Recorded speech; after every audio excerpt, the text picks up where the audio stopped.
J'ai tout de suite accepté d'être marraine étant donné que je sentais que Zaina avait un besoin d'être accompagnée et d'avoir un référent.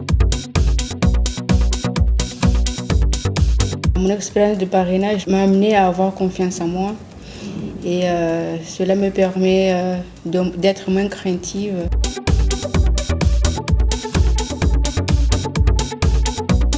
Nous nous sommes rendus compte que Zaina était très à l'aise auprès de personnes âgées. En accompagnement, elle se débrouillait très très bien. Et donc, étant donné que Zaina voulait entrer en formation, je lui ai proposé la formation plutôt d'auxiliaire de vie sociale, plutôt que d'être soignante.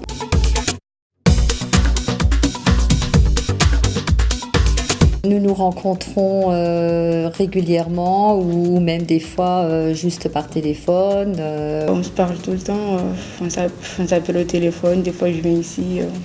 Récemment, il y avait un bilan intermédiaire justement sur son lieu de formation, donc j'ai assisté à ce bilan intermédiaire pour la rassurer aussi et puis pour être vraiment à l'écoute de ce qu'elle fait en formation. Je lui parle de ce qui se passe là, à la formation et des fois j'ai des doutes. Je me dis mais pourquoi on fait ça comme ça et elle me renseigne, elle me guide. Et elle sait que je suis présente quand elle a besoin de moi. Je conseillerais à d'autres jeunes de participer. Les parrains, c'est des gens qui ont des expériences, qui peuvent les partager avec nous, qui peuvent nous aider, nous guider, nous renseigner. Le tandem parrain-filleul est vraiment quelque chose d'enrichissant. Chacun apporte quelque chose à l'autre. Ça nous permet de ne pas être dans la routine et donc de se remettre tout le temps en question. Professionnellement, c'est très important.